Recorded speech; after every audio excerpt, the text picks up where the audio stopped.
pinakahuling balita po ngayon, ang utang ng mga Pilipino. Hindi ito actually utang ng gobyerno eh. Utang ng mga Pilipino ito eh. Okay? Ito po ngayon mga kapatid ay record high na tumataginting na 16.63 trillion pesos. kapanayam dito po sa panibagong petisyon dito sa kawalang aksyon ng ating lehislatura sa pagpapasa po ng batas tungkol na naman po sa dinastiya.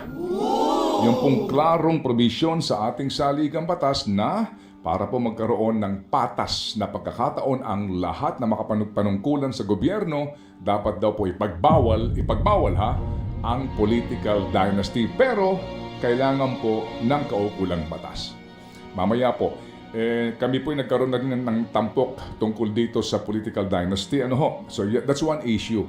Pero ngayon pong araw na ito mga kapatid, sa mga uri manggagawa na nakikinig ngayon sa atin, opo, sa maaga pong bumabangon, kahit na ano pang nararamdaman mo sa iyong katawan, dito po sa aming himpilan, whether you like it or not, you have to report for work. Yes, dahil no work, no pay. Opo, otherwise din po yung iba, alam nyo na, ang dami yung mga obligasyon, lalo na ngayon, malapit na ang final sa school, yung pang matrikula, mga kapatid, kinakailangan po nating magbanat ng buto dahil so far po ang ating pag-aambag-ambagan sa pinakahuling balita po ngayon, ang utang ng mga Pilipino.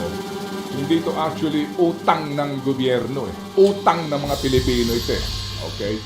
Ito po ngayon mga kapatid ay record high na tumataginting na 16.63 trillion pesos. Wow! Nung nakita ko talagang wow.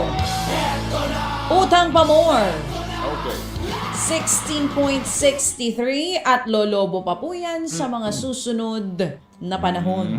Okay, so mamaya siguro habang tayo nakaantabay po sa ating mga panayam, pagkatapos po ng ating balitaan, baka pwede rin natin pahapyawan itong ating pong ang gustong ipaliwanag this morning. Relevant po dito sa usapin po nitong papalaking utang ng ating pong gobyerno. Nakapanayam natin si dating DOF Undersecretary, Economics Professor Cielo Magno. Nabanggit niya, sabi niya, Ted, na pinag-aralan ko sa ating pambansang budget, magkano ba ngayon ang ating budget, baby girl? It's 6-something trillion pesos, right? Opo, for 2025. Kanya raw pong inisa-isa yung bawat departamento, bawat bureau, doon sa kanilang budget para po sa personnel services. Ano ba ibig sabihin nun? Pangsweldo sa mga tauhan. Pambayad ng sweldo. MOOE. Operational expenses. Maintenance and other operating expenses. Yes. Okay. Yan po yung ginagamit para ho naman pambayad ng kuryente, pambayad ng renta, etc. Maintenance ng mga sasakyan. Correct. MOOE. And yung personal services. Kapag daw po kinuwenta natin ang total nun, yung total nun, ang kabuuan nun, kapos pa yung pambansang budget para doon. So sabi niya, mukhang nangungutang tayo na nangungutang din para lamang dito sa gastusin na ito. Yun nga po, hindi ho ba mga kapatid, no? Umuutang ka nga dapat para ho doon sa kaunlaran, no? Ang sinasabi po ng gobyerno dito para ito sa mga infrastructure projects, para etc. Pero sabi nga po ni Professor Magno, mukhang hindi ganoon ang nangyayari. At nakababahala yan dahil lalaki pa yan ng lalaki. Hanggat hindi po na-manage ito pong personnel expenses ng ating gobyerno. Kaya nga ang tanong dito, sa gitna ng malaking utang, nagtitipid ba gobyerno? Nararamdaman niyo ba? Nagtitipid sila? I mean, mawalang galang lang. Meron sigurong iba, di ba? Okay, that's one issue. Dito po sa utang vis-a-vis itong budget. Kaya ngayon, maaari mo dito ma-connect, tama-tama din. Kasi ngayon maghahalalan, di ba? So pipili na naman po tayo ng mga leader po ng bansang ito. Alam po natin sa lokal matindi ang bakbakan. Kasi talagang patronage politics yan eh. Mas malapit-lapit ka. O sa mga botante kasi lokal ito, mayor, right, gobernador, konsihal.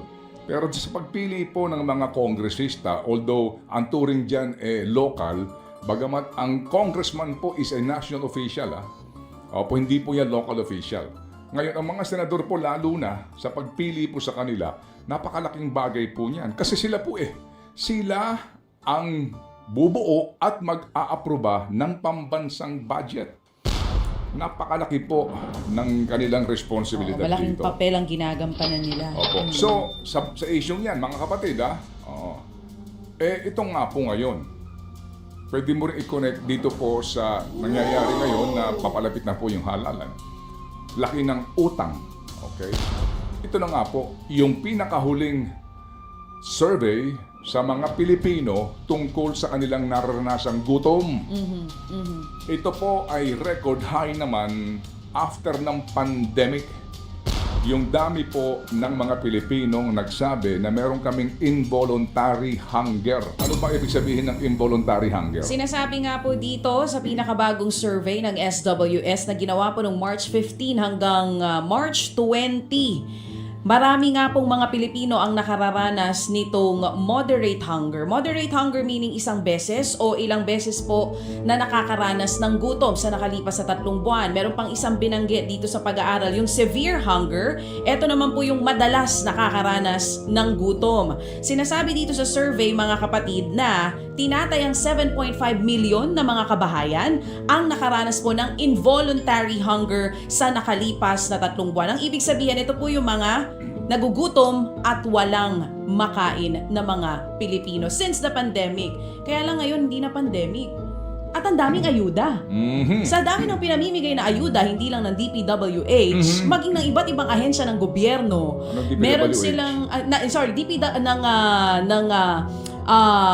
ng DSWD, maging ng iba't ibang ahensya ng gobyerno, ang dami pa rin nagugutom. At ito pa ang pinakamatindi, mga kapatid. Diba dito nga sa budget natin for 2025 din, ang laki ng inilaan para sa ayuda sa Kapusang Kita program. Meron pa tayong food stamp program. Meron pa tayong mga bigayan ng mga kung ano-anong pagkain program. Meron pang binibigay ng mga pabigas na kung anik-anik. Pero dami pa rin nagugutom. So ibig sabihin, hindi epektibo. So mga kapatid, mamaya, hopefully po, may panahon po tayo dito para natin mailatag ito. Kaya po mabigat ito na think about it natin binubuo kasi nga ang daming datos. Pero para lang ninyo maintindihan, mukhang there's really something wrong. Na naman hindi lang po ito ngayong administrasyon. Just to be clear about this. Okay, carry over na po itong ganito pong sistema na mukha pong nakaugat na po naman talaga sa ating pong bansa, sa ating lipunan at sa ating pong kulturang politikal. And it will all start with leadership, the choice sa ating mga leader sa bansang ito. Kung lagi ka nagpapadala na sumasayaw-sayaw lang sa TikTok, yan ang napapala mo. Yan ang napapala natin. Ng t-shirt, ng cap, masaya ka na. Yan po napapala natin sa ganyang uri po ng pagpili sa mga leader. Di ba? Okay? Yung po lamang mawalang galang lang po, no? Oo, may mga kasamang mga taartits. With all due respect, di ho naman masama yun, pero alam niyo ho yan, sa bandang dulo po kasi yung pagkilatis. Diba? Sito ho sa mga gustong mamuno sa bansang ito. Pero again, mga kapatid, hindi natin minamalit ang mga artista. Hindi po, hindi. Meron po naman ding alam po naman natin po na nakapaglingkod rin po naman ng maayos sa kanilang constituency. Okay? Wala hong question doon. Just to be clear about this. Pero mga kapatid, sa mga lokalidad, ang lang dito, sinasabi mo, Ted Filen, paano kami pipili? Wala ka pagpipilian. May point. Yan. Tama. Wala kami pagpipilian kasi nga po, wala nang kalaban yung mayor dito o congressman. Kasi po, dinastiya dito Diba? Yan. So ito mga isyong ito, konektado po ito. You know what I'm saying? I know what you're saying. Okay. Ang dahilan kung ba't marami nagugutom, pag tinignan mo doon pa sa mga lugar na pinagaharian ng mga political dynasties. Okay, sige po. Sa mga kapatid, mamaya po, hayaan nyo po. Hayaan nyo po. Kung meron po tayong panahon after ng ating balitaan, tunghayan po natin kung paano ito konektado ng mga issue. And then sana nga ho, makatulong tayo kahit papaano doon po sa iba na hindi pa po nakakapag-isip kung sino pong kanilang ihahalal.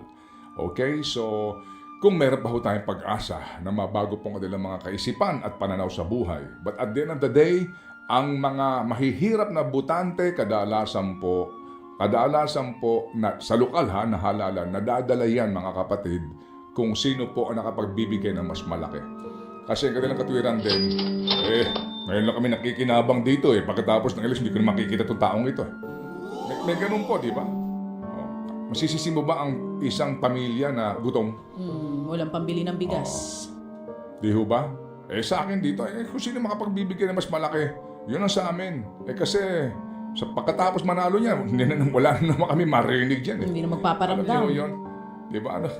Kaya ang bigat po ng ating problema mga kapatid sa bansang ito. Kasi nga po, magmula noon hanggang ngayon, hindi pa rin po tayo nagbabago.